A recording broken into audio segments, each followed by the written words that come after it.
see it. Okay. Here you can see it in a nutshell. Basically, the project, as you already know, since most of you are part of it as well, focuses on electromobility, EV charging experiences, and focuses a lot on innovation and the user's experience. As you can see here, we have different pilots, and the focus of today is really focusing on the different innovations that have been developed within the project, offering you like a broad idea of everything that has been developed. Also allowing you to also make some questions about some details that maybe you're interested about, and then also link it as well to the different policy being done in Europe. Very quickly, just so you know, my name is Marina Martin. I'm Project and Communications Manager and SMC Platform Co-Lead at Polis, and I'm organizing this webinar today with my colleague Pedro Gomez, who is Clean Vehicles and Air Quality Cluster Lead at Polis as well. We're both part of the eCharge4Drivers project, and just very quickly, so you know, I'm very sorry to not be sharing my face today, my video. Unfortunately, the camera of my computer broke last week and they were not able to fix it soon, but I'm hopeful that my voice will serve enough to guide you today. So very quickly, I wanted to go through the agenda before going to explain some of the rules of today's meeting. As you see here now, we have like a welcome and introduction of the project that I just did. And then the day is going to be divided in two parts. First, we have like the first part, which we will be diving deep into the project. Here we will be talking about lamppost charging, battery swapping, market models, and names booking and routing services with different panelists that are also part of the project. And we'll also be offering the opportunities to do some questions. Then we will be having like a very short break, just 5 minutes, before going to the last part of today, which is like a deep dive into the policy and regulation. Here we will have Alexandra Klenke from the European Commission talking about the Sustainable Transport Forum. And also my colleague here, Pedro Gomez, will also be talking about the accessibility guidelines. This is the agenda for today. And now I quickly wanted to tell you some rules. Basically, everyone feel free to use the chat, especially for relevant questions. Everyone, especially like the panelists, please, very important to have like your camera and your video and your sound off the whole time up until when you're presenting. And for the rest of you, like you will have the opportunity to just write some questions in the chat. And then when the time comes, we will be sharing them out loud myself with the speakers. So just write them there and I will take care of it. Now, without further ado, we have like the spotlight on the project, and here we have with us Mathilde from Grenoble. Mathilde, do you want to already share your screen? Yes. Yeah, perfect. Also, just so everyone know, you already saw it, but indeed, like this webinar is being recorded. I hope it's okay for everyone.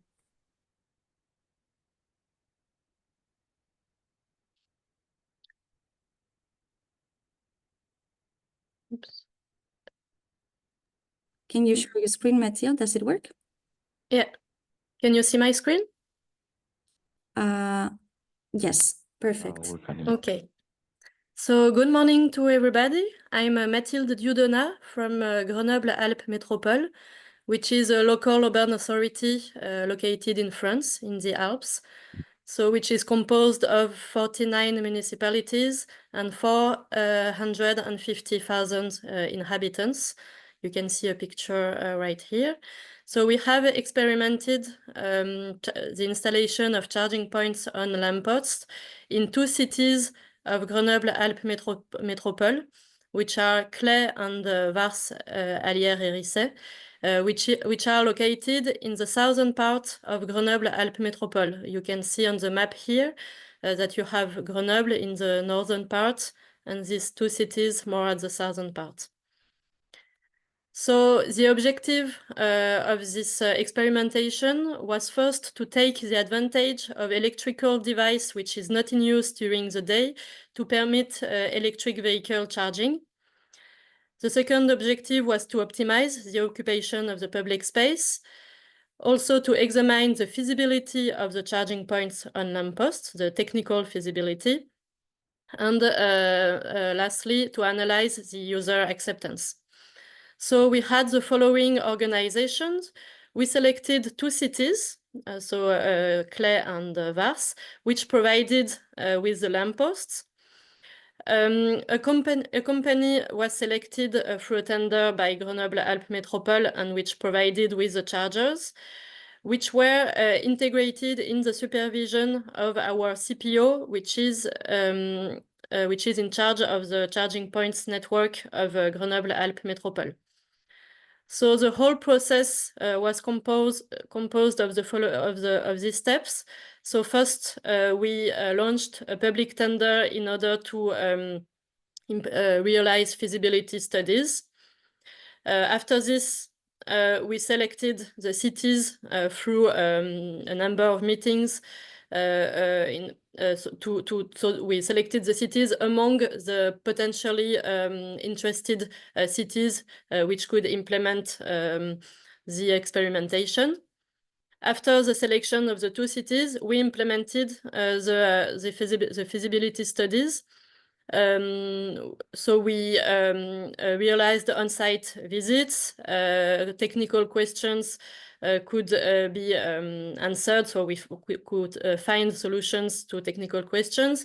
And also this step permitted to complete some lacking information on electrical plans that we had.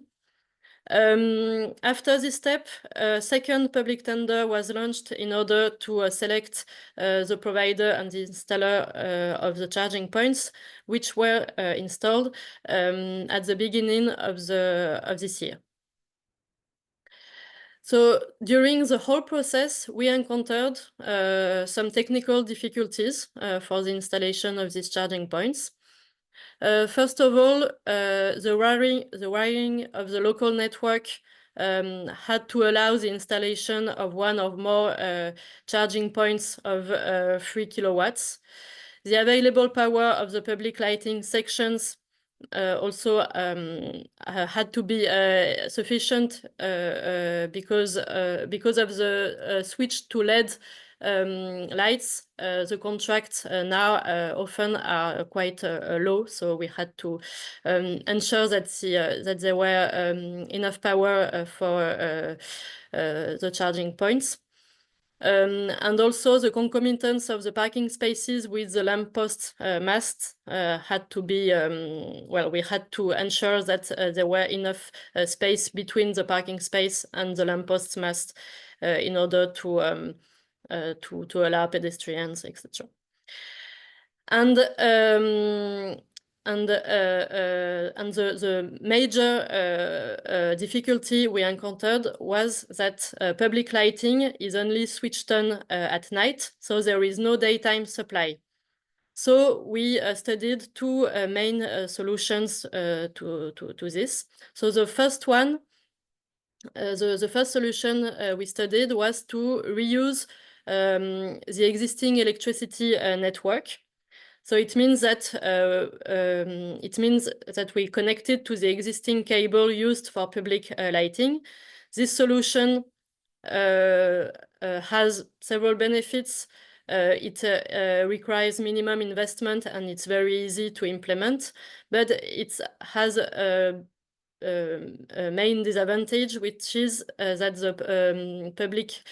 the charging points on lampposts are dependent on the power supply from the public lighting network, so they operate only at night.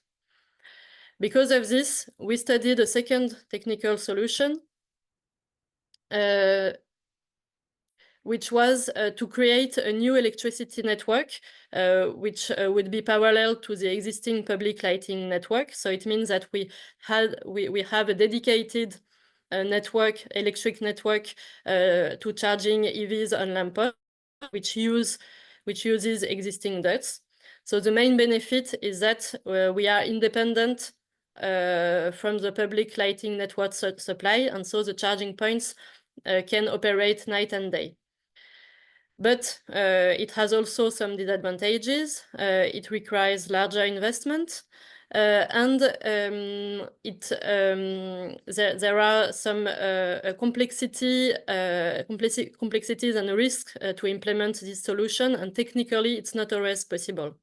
So that's why we implemented the second solution in only one site, whereas the reuse of the existing electric network was implemented in 4 sites.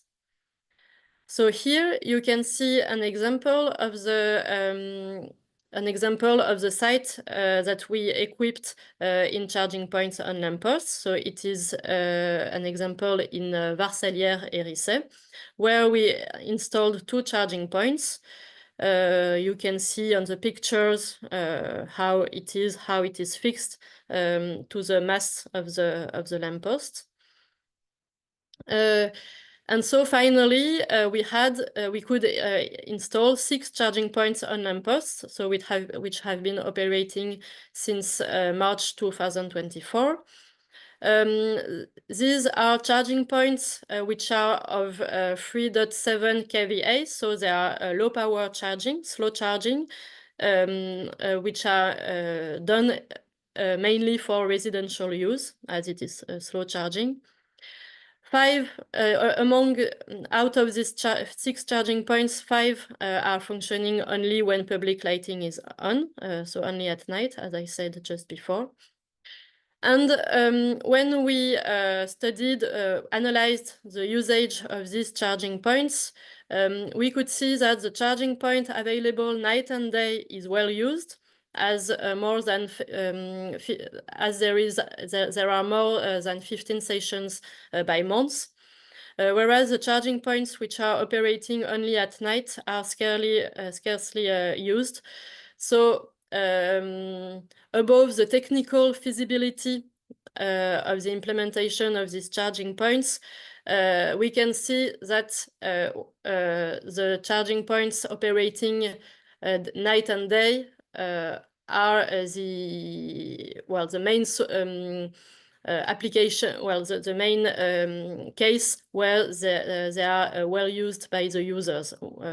It is very important to find technical solution to ensure the availability of charging points night and day if we want to ensure their acceptance by the users. Thank you very much. That's all for my presentation. And if you have any questions, I will be happy to answer to them. Thank you so much, Mathilde. It was very interesting. If anyone has any questions, indeed, you can write them in the chat and then we will be addressing them later. Thank you so much, Mathilde. Okay, now next we have Pepe Martí from Silence, who is going to be talking about Barcelona battery swapping for light electric vehicles. I believe Pepe is already here with us, right? Yes. Pepe, can you share your screen? Yes, sure. Perfect. Give me 1 second. Sure.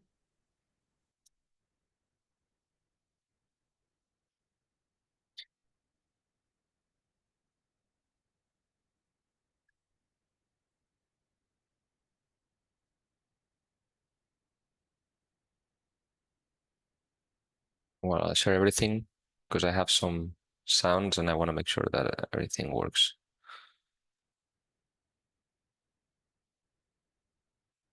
All right, can you see my screen? Yes, perfect. Perfect. So thank you, Marina, for the time. Basically, I wanted to introduce you about our battery swapping solution. But first, I may just give a quick intro of who we are, what we do, and where we have developed this solution. So basically, we are part of Acciona Group. Acciona Group is a leading greenfield operator in the sustainability renewable energy. So basically, we are a family-owned company with global presence of more than 50,000 employees, working in different areas. First, the biggest one is energy. The second one is infrastructure, where we work in construction, water, concessions, and many others. We also have 47% stake on one of the biggest wind turbine manufacturers outside of China. And definitely in the other category is where we are currently placed as a very small right now company called Silence and this division of battery swapping stations. But hopefully in the future, a big one on this group, as it was the case on energy that 25 years ago didn't even exist. And now it's 64% of the EBITDA on 2023. So hopefully in 20 years, we'll be in that part. So Silence, who we are? We are a company founded in 2012. We've been since the early beginnings of light electric vehicles in Europe, and we are currently the biggest manufacturer, the leading company in electric vehicles sales, basically in the category of L3E. In Europe, we have more than 290 people, and as you will see throughout my presentation, but it's good to mention it before, we manufacture everything, all of our products from our manufacturing site in Barcelona. We also do our own R&D based in Barcelona, and we also developed all of our services, which are also the applications to use the software, etc.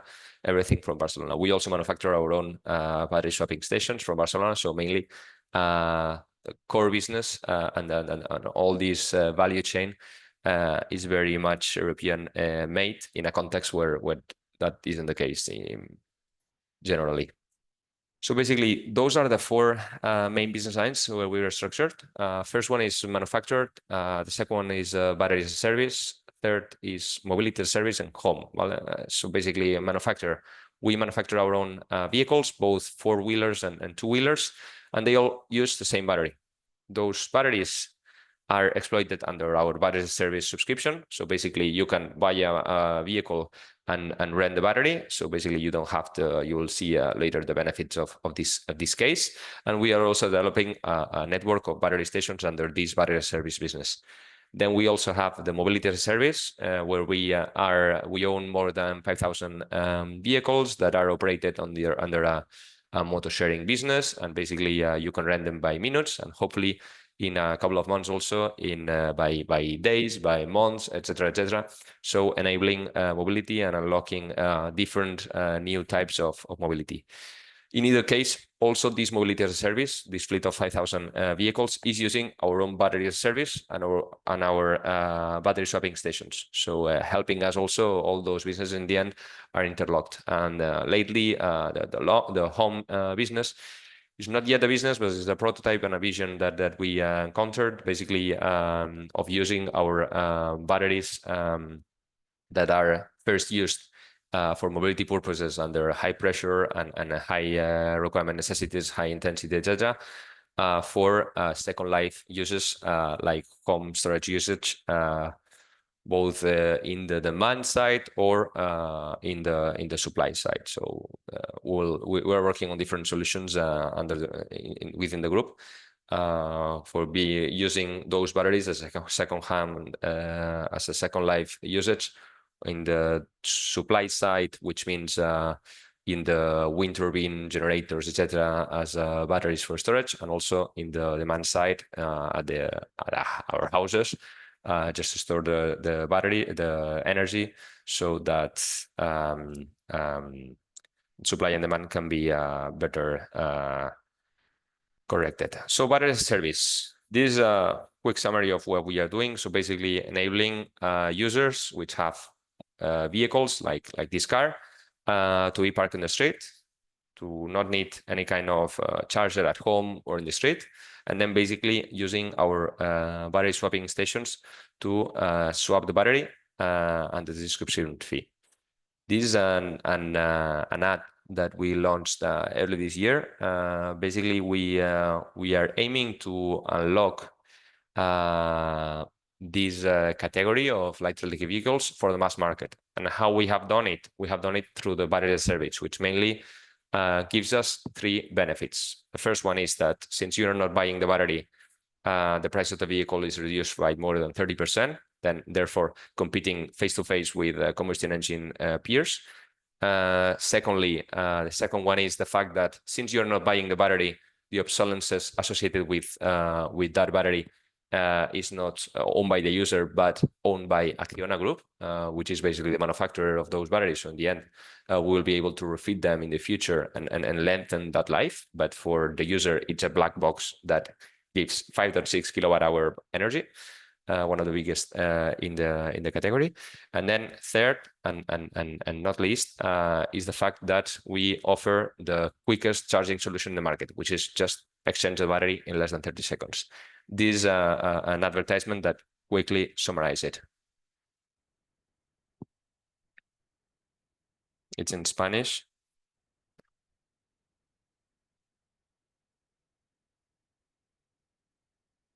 And the idea is that we are placing a battery station everywhere.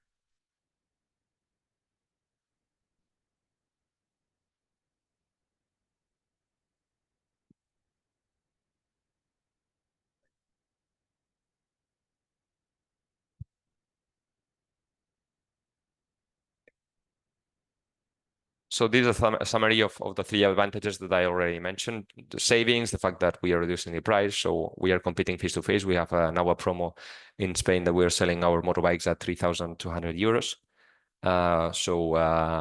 Comparable peers are around 4,000, so even cheaper, and it's working pretty well.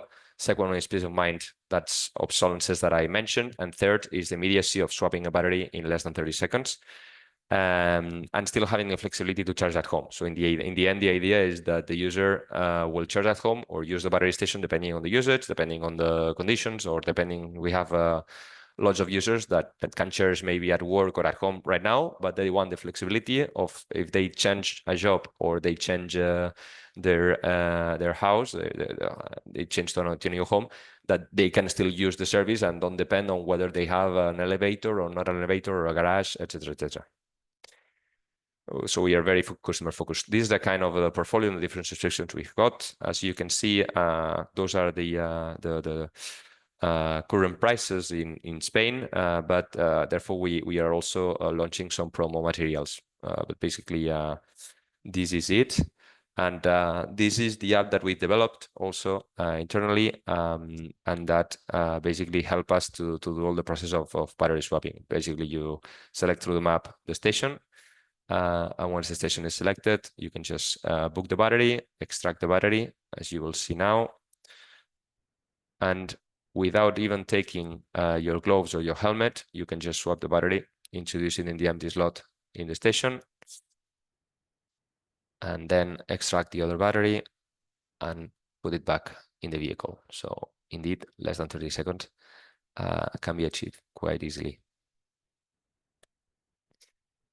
This is a bit of what it helps to do, the app. So basically manage the battery subscription. So we are invoicing every month, depending on the usage, once a month with when an invoice that includes all the details about all the consumptions, the different batteries that you've used, how much energy have you consumed on each battery, etc.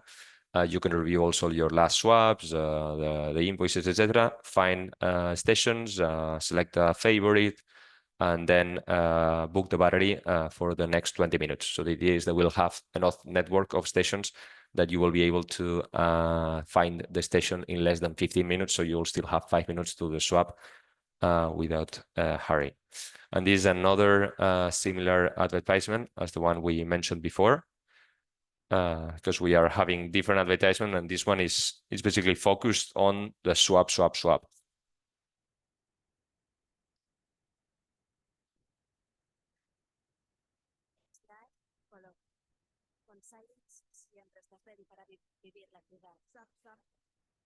And the idea is that this repeatability and to make it a bit catchy. That's the idea of this kind of advertisement. We've been launching like 3-4 different types and are live on television. And depending on the moment, we use one or another, depending on the wave. And this is it. This is an example of a gas station in the city center of Barcelona, where we also have a battery swap. This is our flagship store. Just a few examples. This is a parking lot in the northern Madrid, in a very big shopping mall, in the parking of that shopping mall, and yeah, just a couple of examples. And just as a summary, our actual status is we've got more than 130 stations deployed. By the end of the year, we'll have at least 160.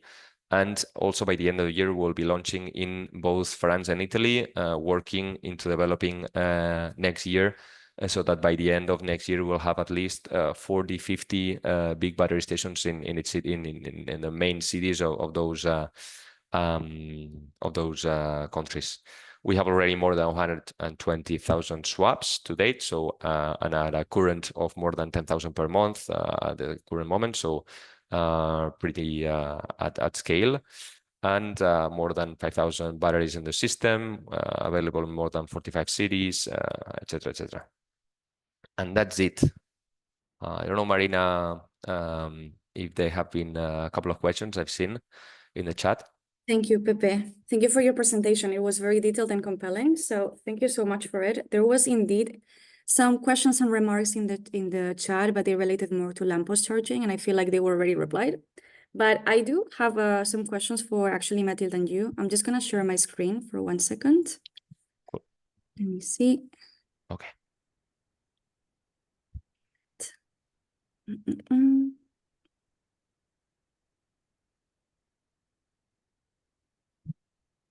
Okay. Okay, so thank you both. It was very interesting. And since there are no more questions in the chat for now, I actually would like to ask you something to both of you separately.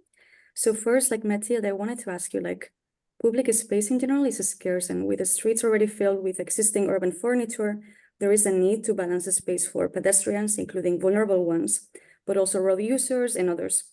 Do you see lamppost charging as a way to address this issue, in particular for the residential areas? Yes, indeed.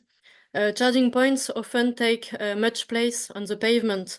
So charging points on lampposts can provide a solution to that. That's why for this aspect in particular, it's particularly relevant to install these charging points in dense urban areas. In our project, it's a bit different. We also installed these charging points not only in streets but in parking lots. So it's for this aspect, it's not the availability, the space, the public space availability was not as much an issue as in dense urban areas. Did I answer? Yes, you did. Correctly? Yeah.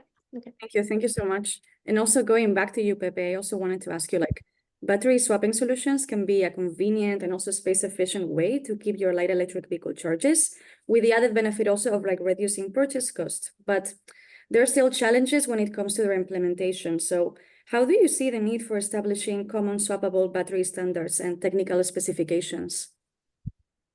So here are two main things.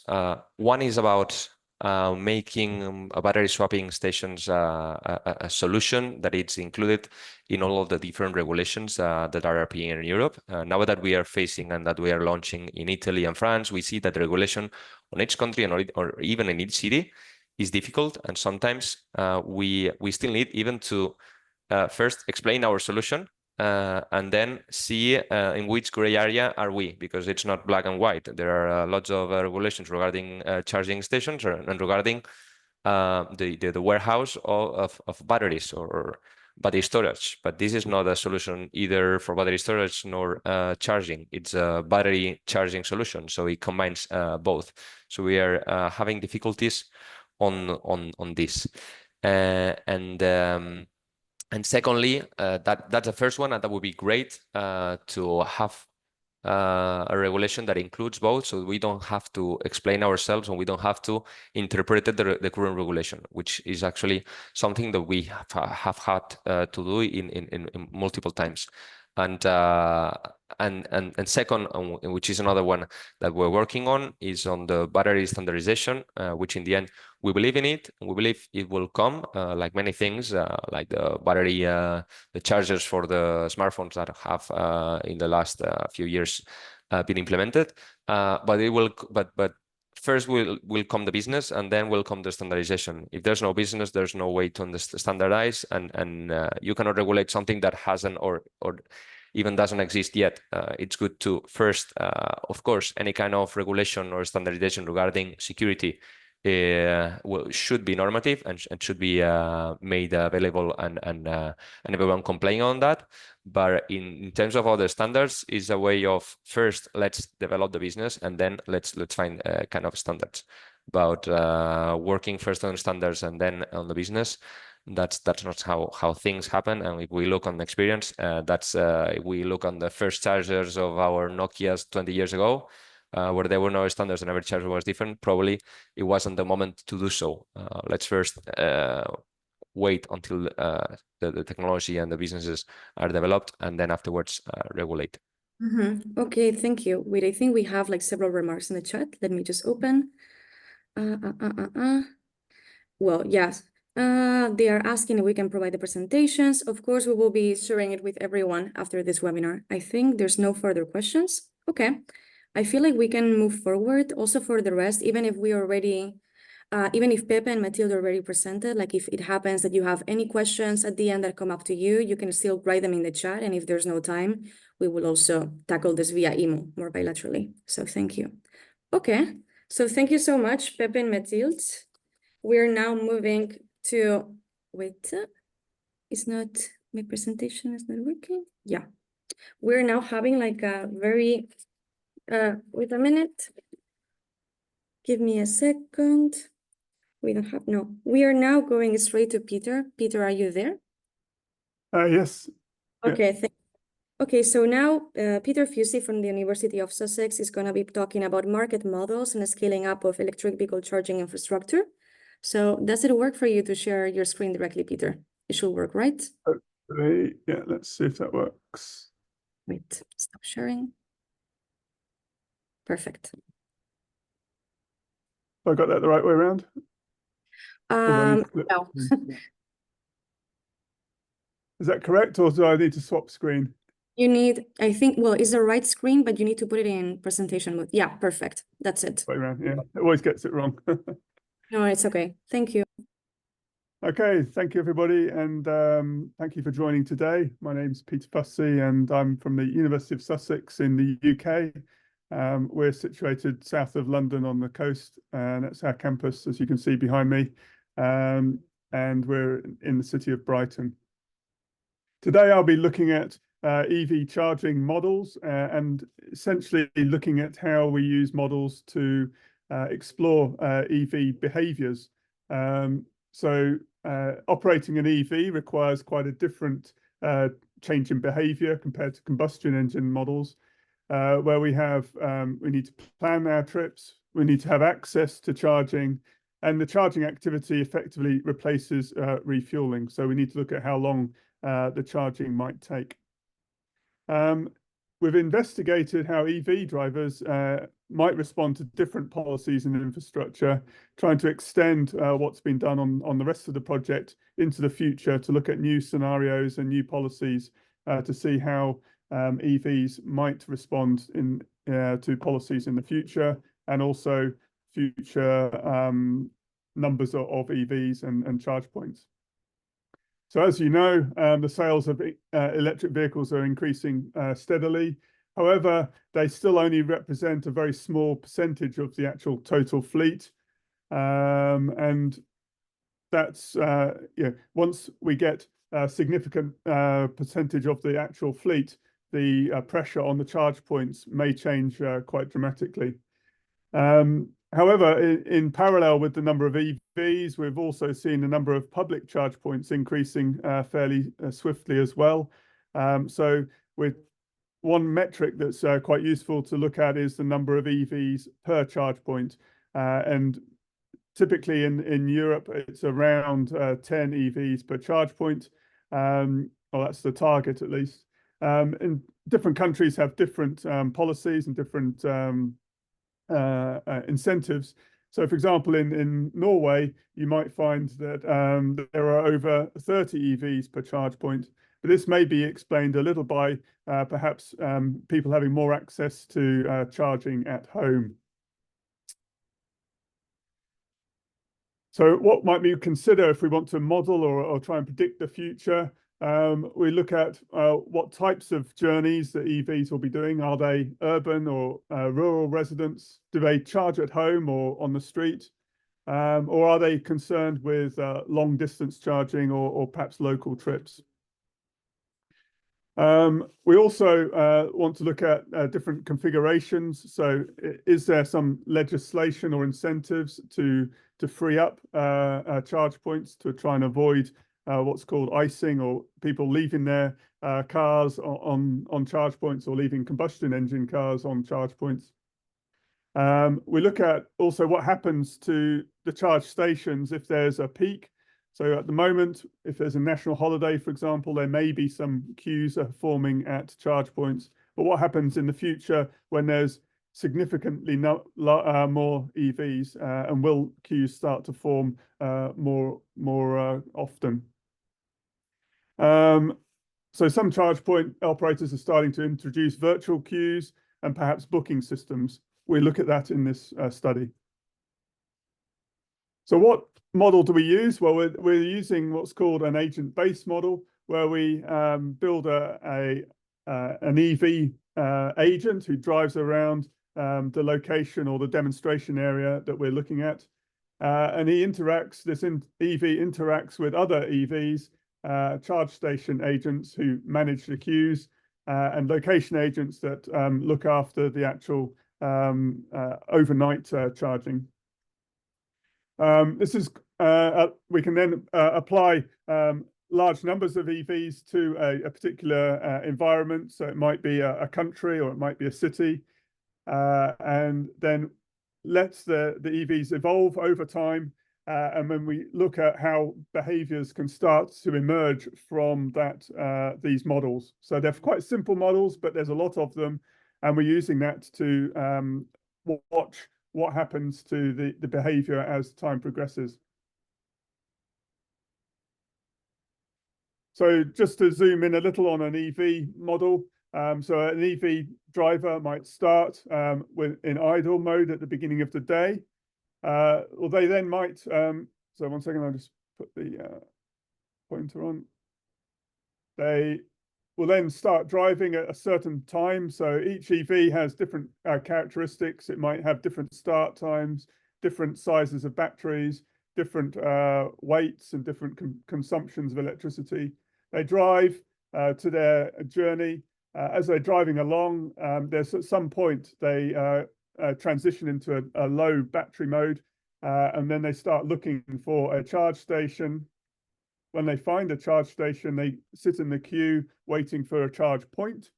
They can then charge and charge the vehicle and carry on their journey. So we're looking at replicating roughly what would happen to an EV during its daily activities. To model the driver behavior, we introduce a parameter called range anxiety. And this is effectively a parameter that varies between 0 and 1. We start all of the vehicles off with a range anxiety of about a half, so in the middle. And then as the simulation progresses, they reduce range anxiety when they have a successful journey. But then if they get stranded, or if they get stuck in the queues, then their range anxiety will increase. And the range anxiety then feeds back to the behavior of the model by changing the state of charge that the vehicle will start looking for a charge point. So what we can find is that the range anxiety evolves over the time of the simulation. And here we might have several hundred EVs. This is just the distribution of range anxiety at the end of the simulation. And we can see how it evolves over time.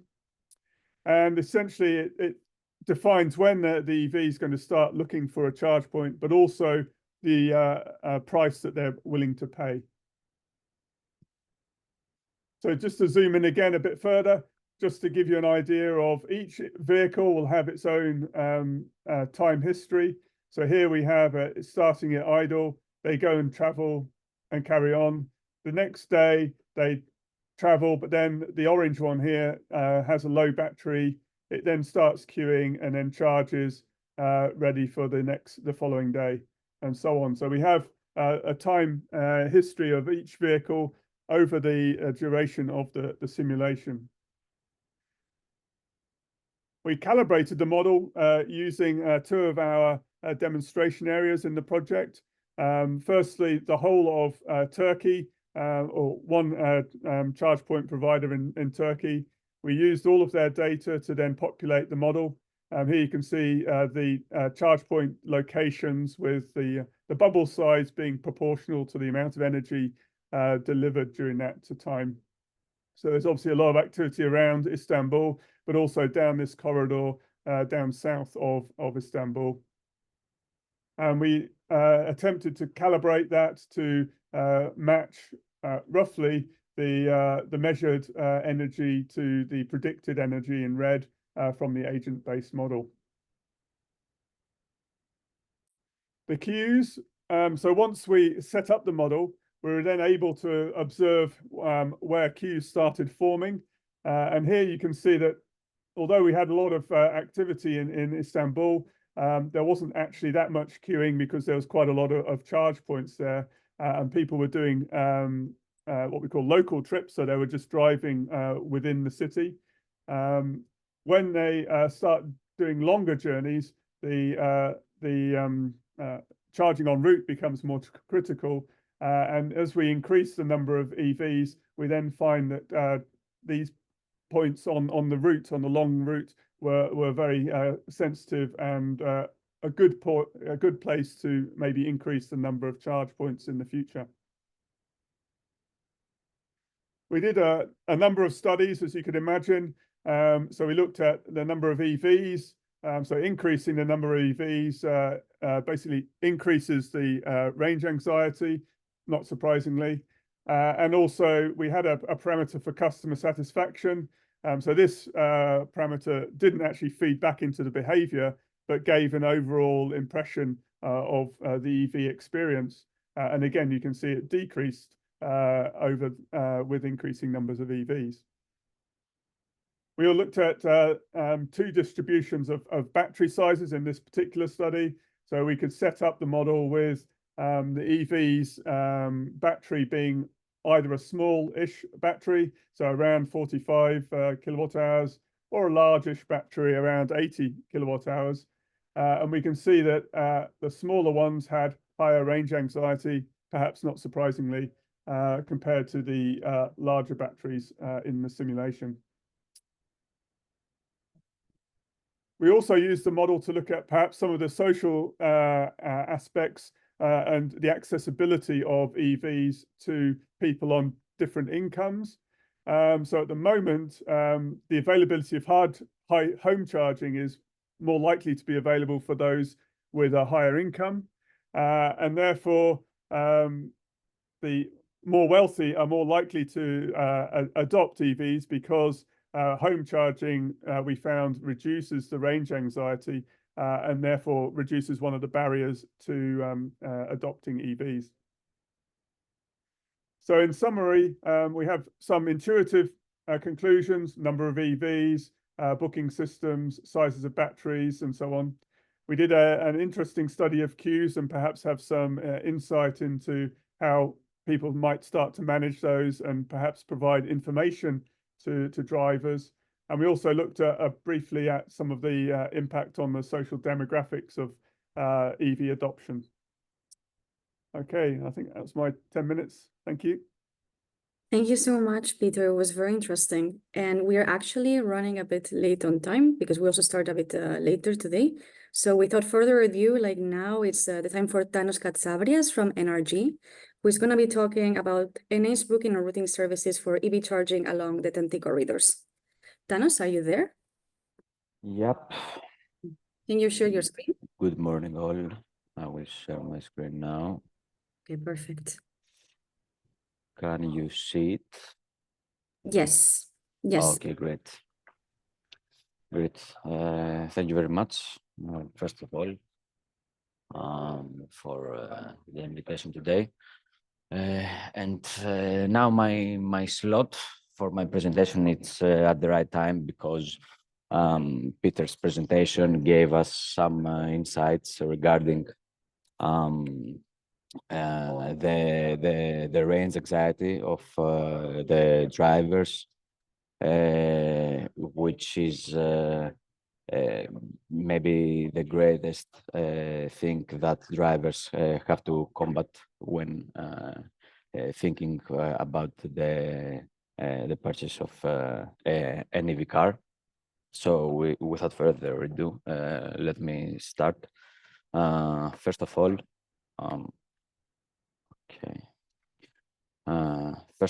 a few words about energy. We're an integrated energy supplier providing energy solutions across the Greek market. Our services include electricity, natural gas, and of course, e-mobility solutions. We are part of the Motor Oil Group, one of the leading energy players in Southeastern Europe, with over 80 subsidiary companies within the group. Now let's take a closer look at our e-mobility service. At Energy, we're proud of eCharge, our extensive network of EV chargers. We currently operate the largest fast charging network in Greece, with over 1,000 charging points located at strategic locations like gas stations, most of them group owned, shopping malls, hotels, and more.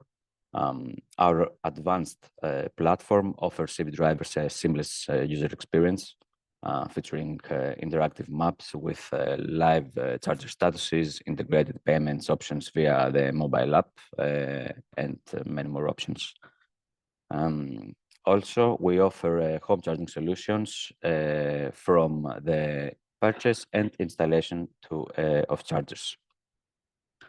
A few numbers regarding the eCharge network. We started just 3 years ago, and as you can see, the growth of the network is massive, with over 1,500 public charging points, with over 160 fast chargers, and recently we started the installation of ultra-fast connectors up to 360 kilowatt hours of output.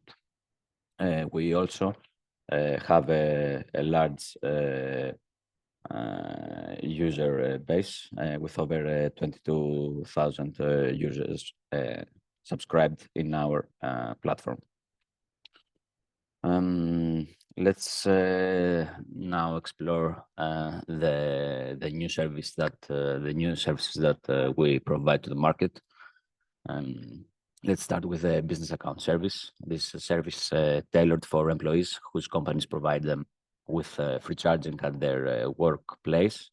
Now those customers can use the entire network of eCharge with just the same account as they use in their company. Above that, we now offer the possibility to the drivers to use RFID cards. They can link this card to their account, and they can start and stop the charging session without any use of their mobile and the app. Of course, the long term to this is the plug-in charge functionality, which is currently under development and testing as part of the eCharge4Drivers project. Then we have the inbound roaming and the route planning optimization, where this will allow EV drivers using platforms from other major players of the industry to access and use our charging points. We've already established partnerships with DCS and Tele, which makes our network visible to drivers using systems from Volkswagen Group, BMW, Volvo, Kia, and more companies. And last but not least, we have the advanced booking and reservation services, where only next week we plan to release the service to the public, to our customers. along with new features for registered and premium account holders. Let's have a deep dive into that. Initially available only to premium members, this service will allow users to reserve a charging spot either immediately or schedule for a future time. Initially we start with sites where we have installed over 4 DC charging points, and at least 1/4 of those points will be available for a reservation. As you can understand, this is targeted to affect, most importantly, the 10T corridor charging stations, where the driver is on a journey to a longer trip, and he has to schedule a charging session. So we have reservation slots that last for 30 minutes. No show and cancellation fees are also applied to ensure chargers are used efficiently and to avoid situations where a reserved charger remains idle. Of course, many challenges are faced. One is we have to address this system for drivers that they initiate the charging session. The charging session is completed, but the vehicle is still parked there, making the charging station not available for to initiate another session. Regarding the inbound roaming, the service will make it easier for EV drivers from various mobility service providers to use our charging network. As I mentioned earlier, DCS and Early are already signed, which means our charging points is now available to multiple users. The inbound roaming will combined with the route optimization, where as part of the eCharge4Drivers project, we're going to collaborate with Route 220 to integrate their platform and offer thousands of drivers the access to the enhanced EV Way app of the company. This partnership will further improve route planning by providing a more comprehensive network of charging options. Of course, since we understand how important this is to alleviate the burden of the drivers when it comes to decide when and where to charge their vehicles during longer trips, we offer via our website and mobile app interactive maps where you can schedule your you can set actually your initial point and your destination. You can, and the map shows all the possible charging spots during your trip, and you can schedule beforehand where to charge your vehicle. And last but not least, I would like to refer to the RFID cards. We started the implementation of the card system, allowing users to initiate and stop charging sessions with just an RFID card, without any further need to use their mobile phone or additional identification methods. Of course, this is a middle ground between the use of an app and a seamless contactless identification method, which is going to be the implementation of the plug-and charge technology with the ISO 15118 protocol. which we're currently developing and testing. All in all, we at Energy are committed to make EV charging more accessible, convenient, and efficient. From advanced booking to roaming and seamless charging solutions, we're constantly innovating to enhance the experience of all EV drivers. Thank you for your attention. I look forward to answer any questions if you may have any. Thank you. Thank you so much, Thanos. I actually have a question for you. In your opinion, like given the added value of the project development names route planner and booking services, do you feel that there is like already sufficient user acceptance and adoption of this type of services, or the market users are still mostly unaware? This is a great question, actually, because as I showed in my presentation, eCharge here in Greece started back in 2021. We were one of the fastest growing network in the country, actually the fastest growing. And what we see is that the drivers and the users need to be trained and to change their habits. You know, this cannot happen, of course, from one day to another. It's a long-lasting process, which involves also drivers themselves. You know, if you have an internal combustion engine in vehicle, you shouldn't park your vehicle in front of a charging station. If you book a charging station, you go there, charge for half an hour, 1 hour, whatever. You should move your car because you know, you should think of your co-driver who waits also to charge. So we make steps towards this process. Also, the legislation here in Greece is, you know, making progress and adapting to the new situation. So I'm comfortable that we're going to make a lot of progress, and also with new services, with bookings, etc.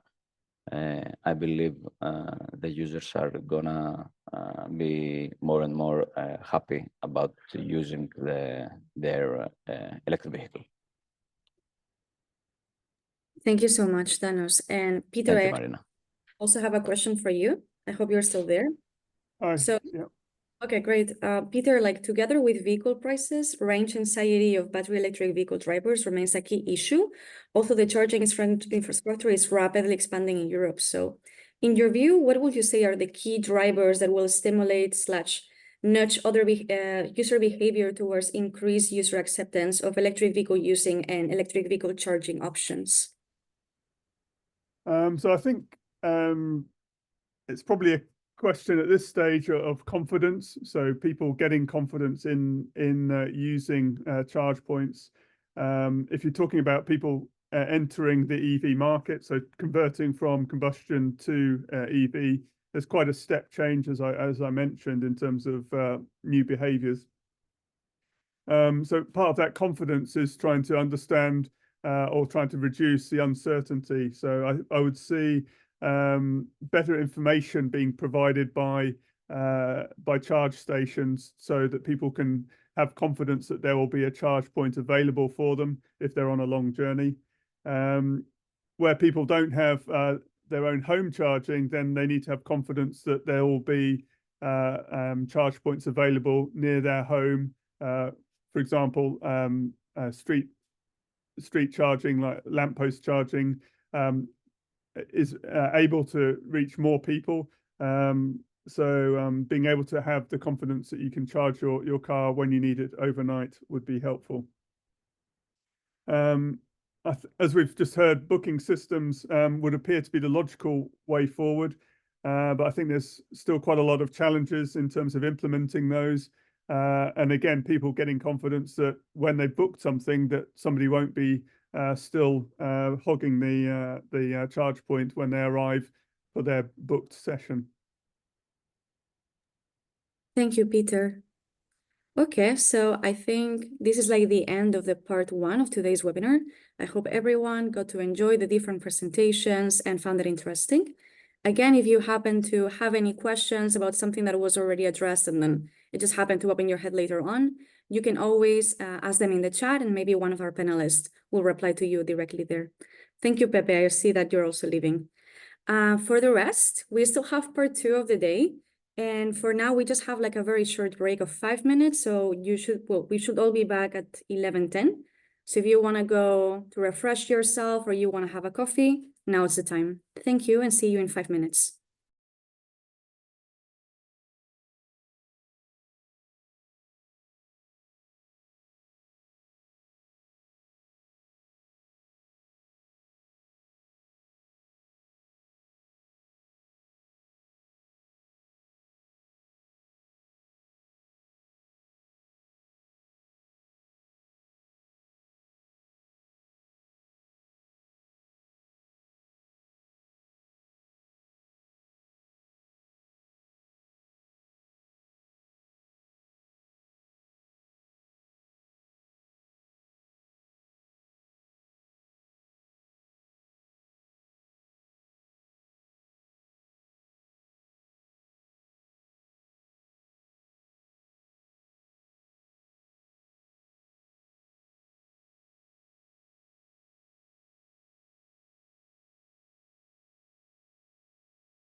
I am back. Hey, Pedro, you had a short break. Yes, just a quick toilet break. Hi, Alexandra. Thanks for joining us. I hope people can stay for the second part. Otherwise, it will be sad for me and Alexandra. But I'm really happy with the first part. Really interesting presentations. Yeah, I think it was good that people were engaged in the chat as well. Yeah. You know, there was some questions, there was some movement. I tried to respond, or I think all of them were responded so far, but we can maybe check afterwards. I think you responded to everything because I was also monitoring it at the same time. And I think everything more or less was discussed. The only thing that I think malfunctioned was that we couldn't hear the audio in Pepe's video, but it didn't matter because it was in Spanish anyway. So. Yes, I would say okay, Angel Moya is attending. You could understand, I could understand a bit, but yeah. Yeah, exactly. Hello to you. I'm sorry that I couldn't participate in the first part. No problem, Alexandra. But Welcome. we had a meeting, and I will try to stay a little bit. I don't know how long I can, but I will do my best. I know that you guys are very, very busy in the commission, so I'm really happy that you could join us. Okay. So Okay, I think we can actually start now again. Okay, wait, Pedro, I cannot see it. Can you tell me if people more or less are back? Because I cannot see how many people are currently. People Like- are still attending, so they didn't leave. So I don't know if they are Yeah, back or not, but at least they are still connected. yeah. Well, I'll give you just one more minute, just in case someone is a bit late from the break. But, okay.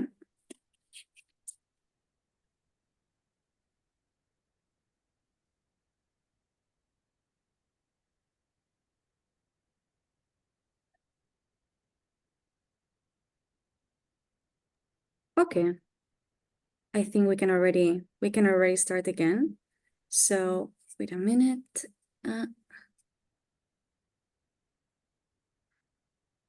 Can you see my screen? Yeah. Yes. Okay, thank you. Sorry, it blocked to me. Okay, so welcome everyone again. I hope you enjoyed the first part of today's webinar, that you also got a bit of a refreshment now during the short break. And now it's time to go to the last but not least part of today's webinar, part 2, which will be offering a deep dive into policy and regulations. First, we have here with us Alexandra Klenke from the European Commission, which will be talking about the sustainable transport firm. Hi, welcome, Alexandra. Do you want to share your screen? welcome. I will share one moment.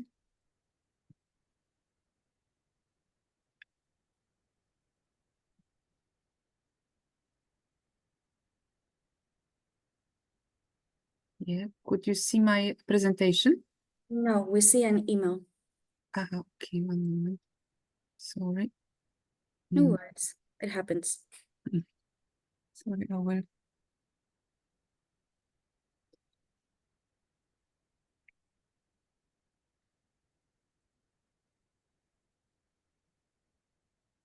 And now? Yes. Yeah, okay. So, hello to everybody. So my name is Alexandra Klemke. I'm working in DG Move in the unit in charge of sustainable and intelligent transport. And I would like to tell you about the functioning of Sustainable Transport Forum, which is an expert group of a formal expert group of a commission, and which main tasks are to of this platform is to organize structural dialogue, exchange of technical knowledge, and coordination between relevant public-private stakeholders and member states, support the preparation of policy initiatives in the field of sustainable mobility and alternative transport fuels and infrastructure policy, and assist the Commission with the implementation aspects of AFID and now AFIR, because it exists since 2014, in particular regarding the preparation of delegated implementing acts. The composition, so the plenary of this STF includes 60 members, 30 organizations, 27 member states, and 3 public entities, and subgroup more than 120 members. So the new structure, which is from 2023, is including more subgroups. So there are, in general, the implementation subgroup, governance and standards subgroup, data subgroup, public authorities subgroup, which could be the most maybe interesting for this audience, heavy duty vehicles subgroup, hydrogen subgroup, and EU PKI management subgroup. Now, I would like just to quickly tell you what are the results of some of the subgroups. So, for example, on governance and standards, there was a report on the mapping of the current discussion concerning standards and protocols in electromobility ecosystem. And there is also a report on development of a governance and architecture framework for the implementation and operation of a public key infrastructure ecosystem. There is also support study on the development of PKI based on the standards ISO. Now on data, there is a report to be finalized on different data dimension important for alternative fuels market. And there is a report published on the mapping of the roles and responsibilities of the different types of market actors within the alternative fuels ecosystem. Now, I'm in charge of a subgroup on public authorities, and there are different task forces in the subgroup. The first one, which already produced a report, which is quite interesting, and Pedro was the task leader for this task force. It is on recommendation for permitting and grid connection procedures for recharging points. As the grid connections and the extensions, they're like important bottlenecks for the development of alternative fuels infrastructure. Then the second task force works on the development of templates, tools, decision tree, and standard contract for public authorities, which some of them can be found on the site of European Alternative Fuels Observatory. Then Task Force 3 works on development of recommendation for recharging infrastructure rollout for specialized and captive fleet, and they will be soon ready. Task Force 4 works on update of SAMP electrification topic guide, and it will be also ready before the end of 2024. And Task Force 5, which is also led by Pedro, works on the development of recommendation for accessibility of recharging stations. Then we have Task Force 6, which works on fire safety deployment of fire-safe deployment of recharging points in covered parking garages, as it is also kind of question mark for the development of this infrastructure. And the guidelines with recommendation will be finalized by end 2024. And finally, Task Force 7 works on the update of recommendation for public authorities for procuring, awarding concessions and licenses for granting support for electric charging infrastructure for passenger cars and vans. Just to remind, it was the first report was prepared in 2020, and now we prepare a kind of update, also taking into consideration the development on the market and the AFIR. And I think this will be quite important for public authorities to facilitate their job. Here I just put you the link to Alternative Fuels Observatory. Then you can find these different reports, and I encourage you to really have a look and to inspire yourself. And now I'm open for all possible questions from your side. Thank you very much.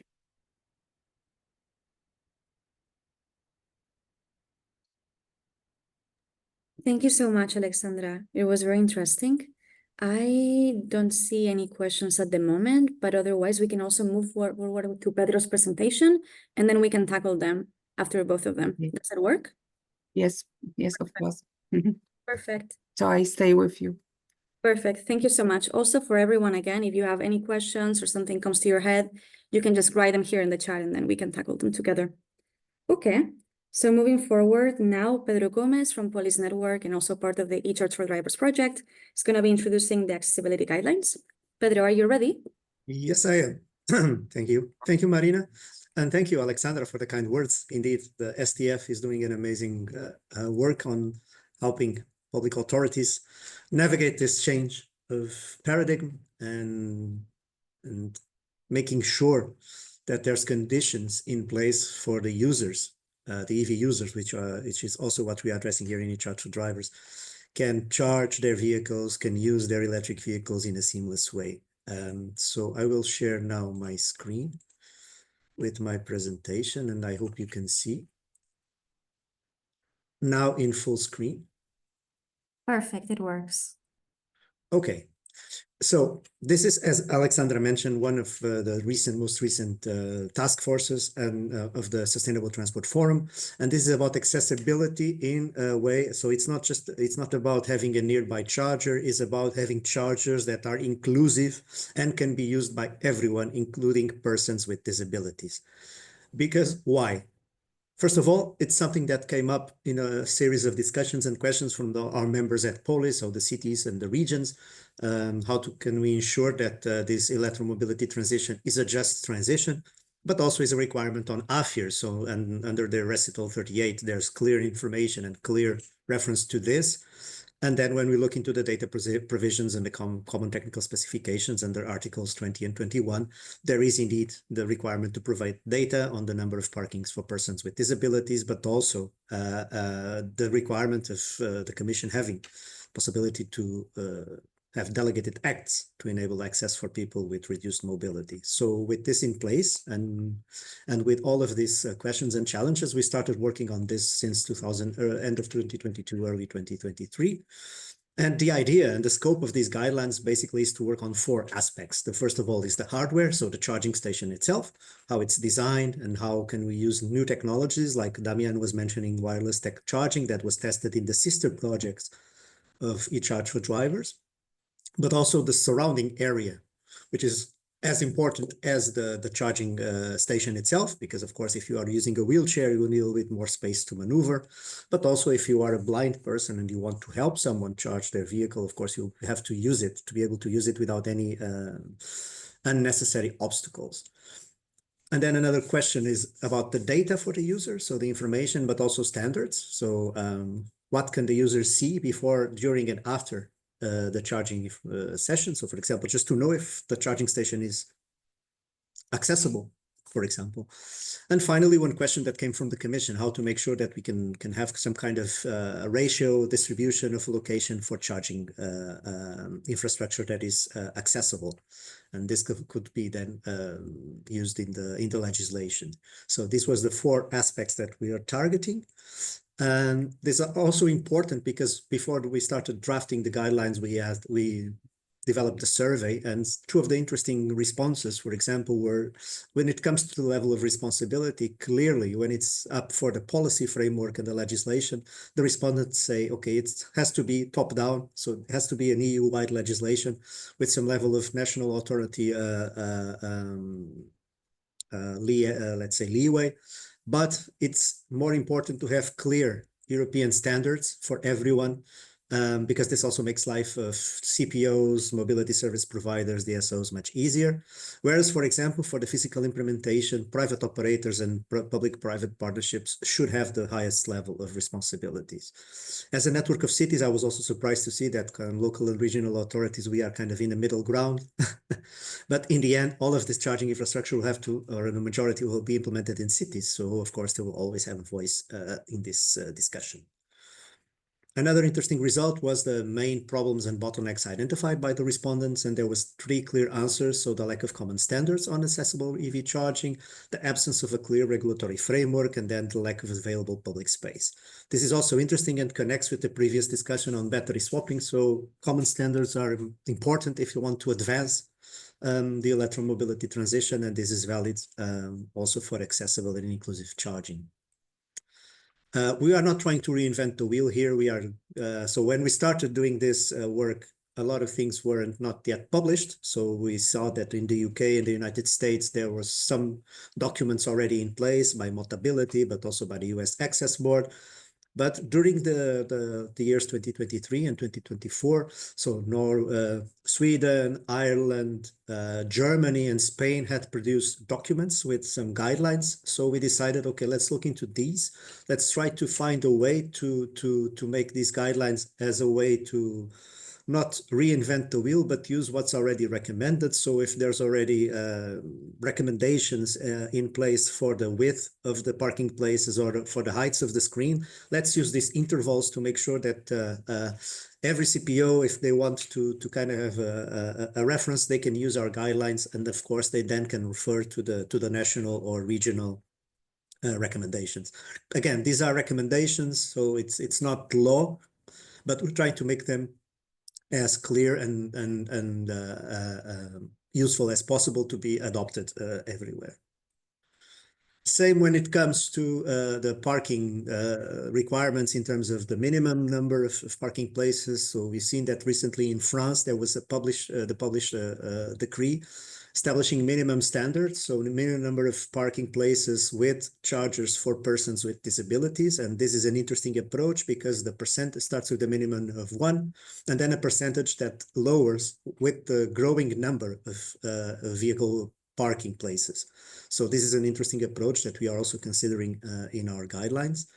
And then other discussions, for example, that came during the drafting and during the exchanges among the members of the task force. So, for example, should these parking places for persons with disabilities or charging places, because now things come hand in hand, should this be reserved or just prioritized? There was discussions, interesting conversations. For example, for highways, maybe prioritizing could be an option because people don't spend much time there anyway. So if you have to wait, you don't wait a lot.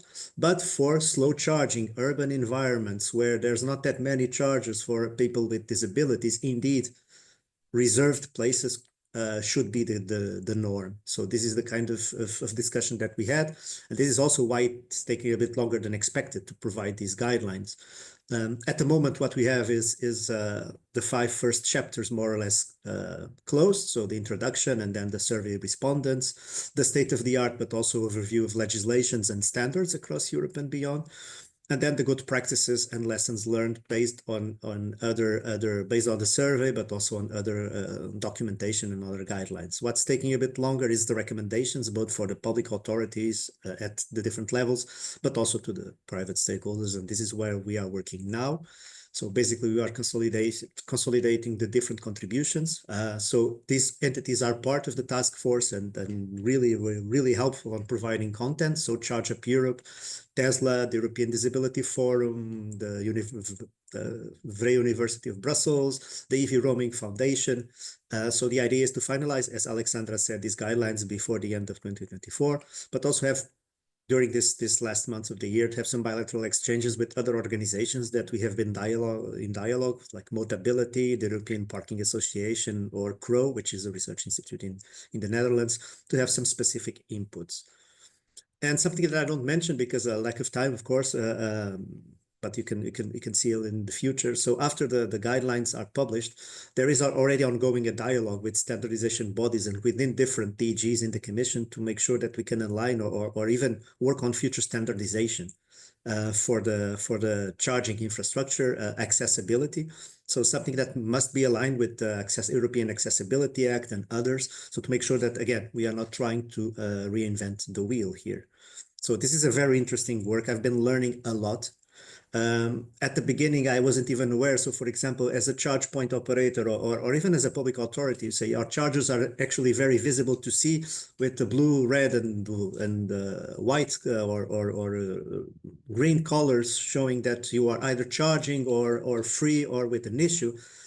And this seems obvious, but for example, if you are colorblind, you won't be able to see. So we need to think about creative ways to make life easier for persons with disabilities. And these are also, for example, persons that are blind. So the visual stimulus and the visual information cannot be apprehended. So we need to think about different contexts, different solutions, including, for example, wireless solutions, because this also results in less heavy cables, especially when we talk about fast DC charging, having to be handled by the user.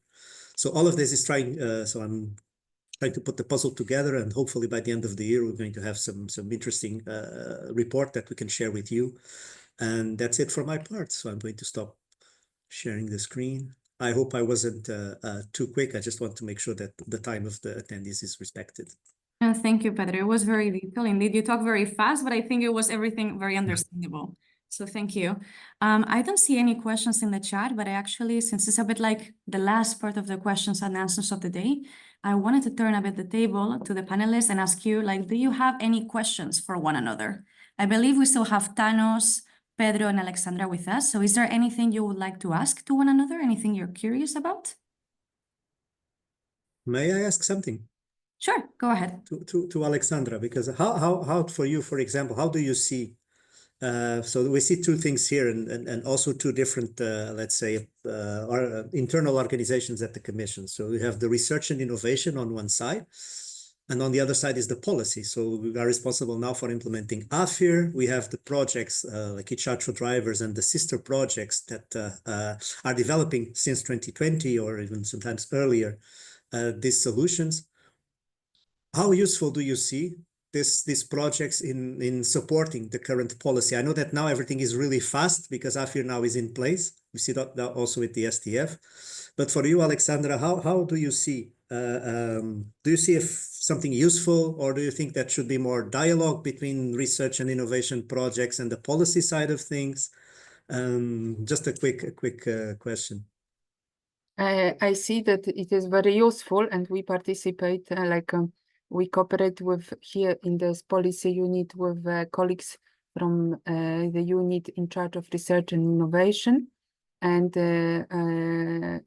we follow with them like the development of different platforms, and for sure it's for example, you know, different new solutions even for this accessibility issues are really very important. So we think that maybe more of a dialogue could be organized. However, it is like we are a little bit compartment like in the compartments in our DG Move, so it is mainly the colleagues on the other side of corridors. However, they inform us, and we follow different new innovation, for example, on batteries, for example, also in fire safety, how to make the vehicles also more resistant, like in case of fire, how to reach the battery quicker. Maybe there will be possible to charge without, you know, hands, like inductive charging in the future, and it could solve the problem for people, disabled people. So for sure, more dialogue is very much welcome. Thank you. I totally agree. Thank you, Alexandra, and thank you also, Pedro. I see that there's a comment in the chat. I'm not sure if it's... yeah, there's a question for... sorry, it's just like... I was just responding to Yeah. Werner. That's a very good question. Indeed, we had a great exchange with the US Access Board. They were one of the first ones to implement accessibility guidelines. And so the US and the UK were the first stops where we exchange, where we look for information and inspiration. Maybe due to the nature of their own country, so there's more litigation, and both charge point operators, EV drivers, everyone needs to be a bit more, let's say, protected from future liabilities. So they started first, and now the European Union is trying to catch up, and we've seen popping up several guidelines now during this last year and a half. So it's really, I'm really happy to see that it's becoming now something also of importance at continental Europe. Thank you, Pedro. Okay, I believe there are no more questions for now. Thank you, everyone. I still have some things to share with you at the very end, but I just already want to say thank you, everyone that attended today's webinar, especially those who also stayed until the end. I hope you enjoyed the very compelling presentations of every panelist today. I see that Thanos and Alexandra are still here. So again, if anyone has like any quick questions, you can still write them in the chat, and maybe if Alexandra and Thanos have time, they can already reply over there. But we really talked about many topics today, mainly the innovations in part 1 of the project with battery swapping, lamppost charging, and more. And now it was very interesting also to hear the side of the European Commission and also the accessibility guidance from Pedro. Pedro, just very quickly, because we are just on time to finalize, do you have any last words also as co-organizer also of this event that you would like to say? Anything that's particularly struck to you of the discussion that you would like to mention? No, I think it was a good discussion, and I'm happy that we organized this also for one side to promote what we do in eCharge4Drivers, but also to showcase what the Commission is doing and the tools that are being produced to support the cities. So it's really important that we make sure that this reach the practitioners at all levels. So thank you for the opportunity, and it was a pleasure to be here. Thank you. Do you also have any last words, Alexandra and Thanos? Since I see you still there, I will take the opportunity to ask you. I would like to just thank you and all the attendees about this very interesting webinar and all the insights we exchanged today. Thank you, Thanos. What about you, Alexandra? Is there anything you would like to say? No, just also thank you and also for the opportunity to like show the works of STF, because this, of course, we produce a lot of things, but we are not always sure that it gets to people who need it. So thank you very much. Thank you. Thank you also for participating and making the time to attend today. And now just give me 1 second because sometimes my screen blocks. But just very, very quickly, just to wrap up, I wanted to bring to your attention to important and relevant events to you all. So as you know, or most of you know, I guess, eCharge4Drivers is coming to an end very soon in November. And basically, we wanted to celebrate it and get to discuss one last time in its final event, which will be taking place in Barcelona on the 7th of November. So if you know, that week, particularly, it's a very packed week in Barcelona. There's several events. So if you happen to be there, that would be great if you can also attend this one, or also if you can invite other people that you know will be in Barcelona that week. It will really be the last time to get together in person and discuss the different innovations, everything developed during the project, what went right, what went wrong, what could be done better, you know, in future projects. So please register. You have here the QR code. Let me know if it doesn't work or if you have any questions. You have our emails, or I can also write them over here in the chat. And last but not least, of course, we also have the police conference at the very end of November, which will be taking place in, excuse my German if everyone here is a native, but Karlsruhe in Germany. And I feel like everyone knows the police conference, but basically is I believe is one of the biggest, at least, urban mobility conferences in Europe. And as you know, there's different, I mean, all type of mobility topics that are treated there. There's from electromobility to like active mobility to the views of regions and SMCs. Everything you can imagine will basically be discussed at the police conference. So if you have any questions, you can also write us about it, but otherwise you can also find all of the information on the police website. And again, thank you everyone that attended today. I'm really happy with the discussion today, also with the panelists. It was really, really interesting. And if you have any questions, you can also ask us. If there's any question that after this webinar today, you're like, you know, maybe I'm curious about this, I should have asked it, you can also tell us, and we will also be emailing the panelists in case they can get with you bilaterally. Okay, thank you everyone. Let me just see if there's any last things in the chat. No? Okay. Thank you everyone for joining. I hope you have a good day. Thank you. Thank you very much. Thank you. Have a nice day, everyone.